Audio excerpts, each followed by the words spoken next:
Good day and welcome to SCO BRICS Insight, where we talk about what's really going on in the world of the BRICS. Now, my name is Rod Mackenzie, and today I want to talk about how NATO and the Europeans considered carrying out a preemptive strike on Kaliningrad at the same time as the Ukraine was going to invade the Donbass.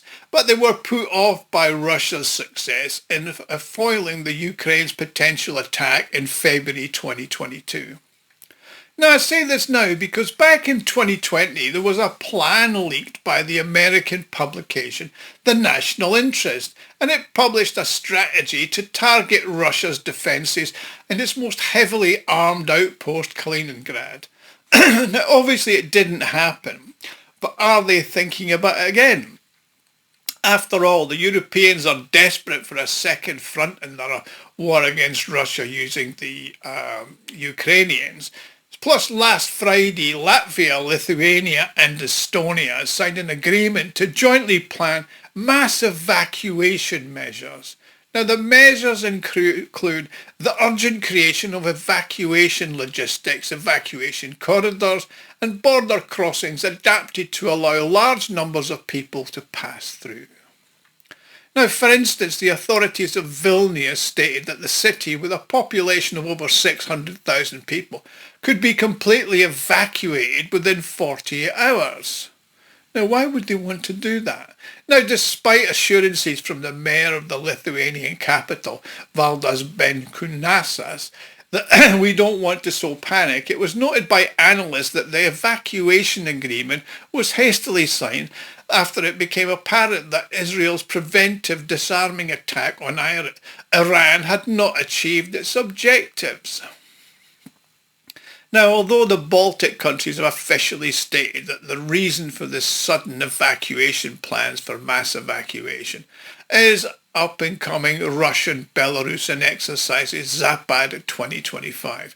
This explanation doesn't even stand the most minor scrutiny because, in contrast, military exercises are taking place on a constant basis in the Baltics and the waters of the Baltic Sea with NATO members, and their combined scale is totally incomparable with the small-scale Russian and Belarusian tactical exercises.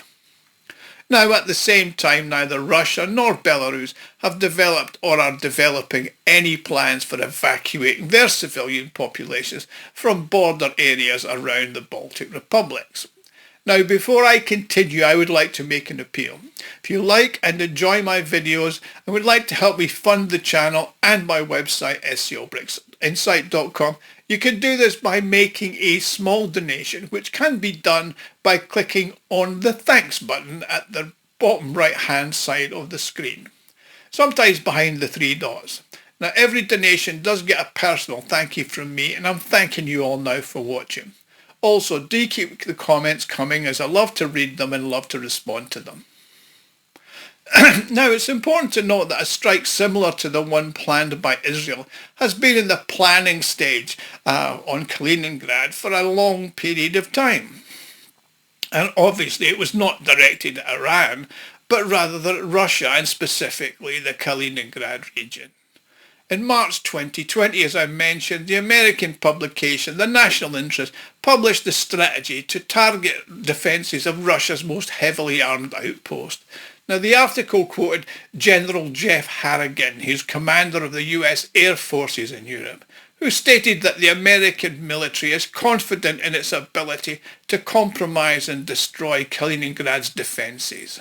He said, "We are prepared for it. We are constantly developing our plans to ensure that we are prepared for any eventuality." Now, according to Harrigan, the surprise attack on Kaliningrad was due to be successful due to the multi-domain operations.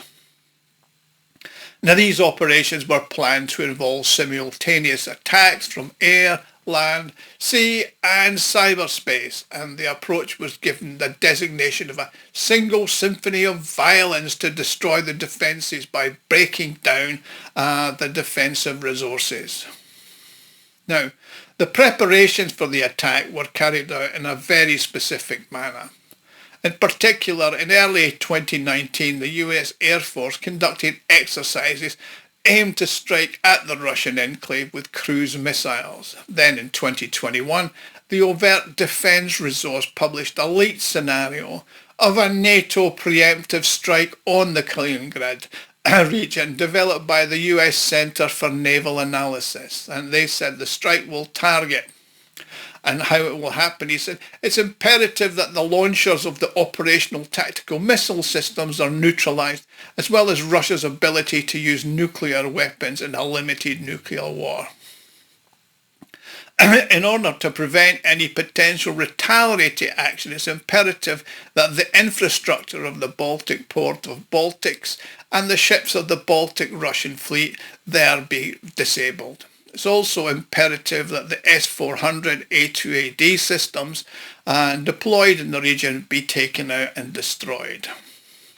In order to ensure the security of the Baltic states and the Suwalki Grap, it's imperative to eliminate the whole Russian military forces in Kaliningrad.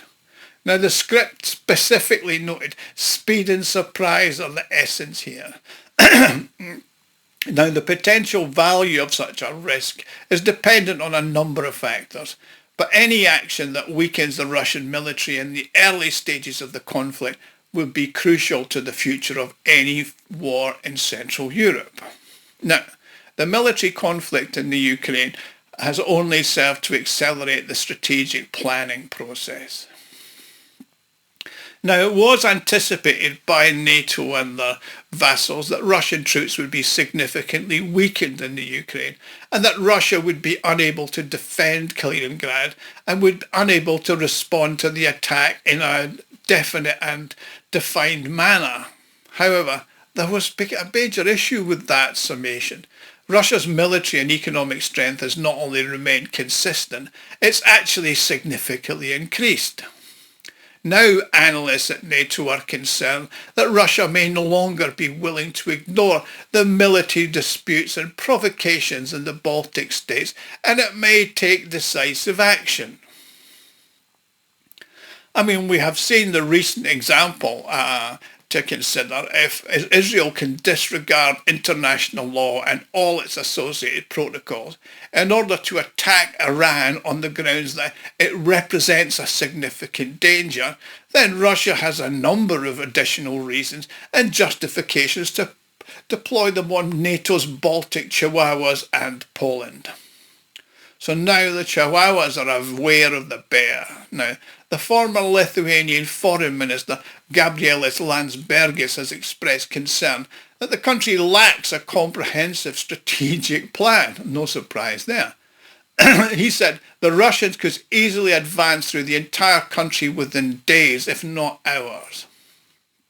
Now, the Baltic states have expressed concern that in the initial months of a full-scale war in the Ukraine, Russia managed to occupy 54,000 square miles, and that's more than twice the size of the territory of Lithuania.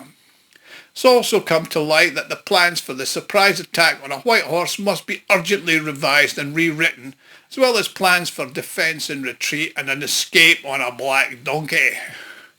In particular, information has emerged that the Baltic countries have initiated the construction of a defensive line against Russian invasion.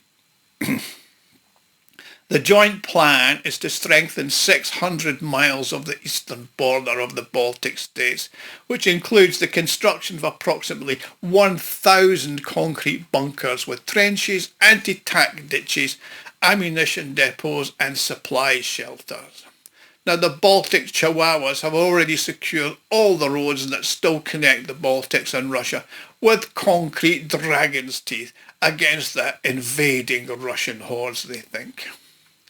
Now, it's interesting to note that one time the Dutch Leiden University published a report entitled The Dilemma of NATO Defence Policy in the Baltic States, in which it was stated, the actions of NATO councils and capitals aimed at deterring Russia from invading the Baltic states and more broadly from declaring war in the region may actually in fact push Russia to commit precisely these actions. Now, in light of the imminent threat of a NATO preemptive strike on Kaliningrad, it's reasonable to assume that Russia will take action that are much more severe and destructive for the Baltic Chihuahuas. In 2030, the US War Marine College conducted a war game in which the Polish forces defended a line in the Slovakia Gap. During the initial hours of the conflict, the Polish forces experienced significant casualties, leading to the loss of a substantial portion of their personnel. Now, the think tank RAND simulated war games, and they demonstrated that in the event of a global conflict, the US would be able to prevail in the Baltic region.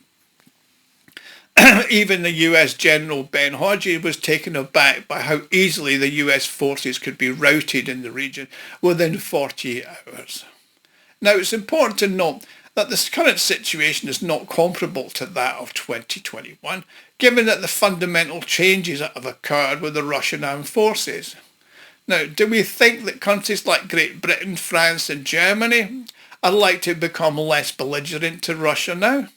Are they likely to face the reality that they are very likely to be annihilated in any conflict with Russia? Plus, I'm certain that Donald Trump is fully aware that the US would be defeated by Russia in any conflict and will do his utmost to avoid it. However, try telling the Baltic Chihuahuas, the rest of NATO, that it's generally advisable to avoid taking such actions against Russia, because they're only facing defeat as Napoleon and Hitler discovered. Thank you for watching. Please like and subscribe and share with others who might enjoy the videos. And if you want to make a donation, please click on the thanks button at the bottom of the screen. Thank you.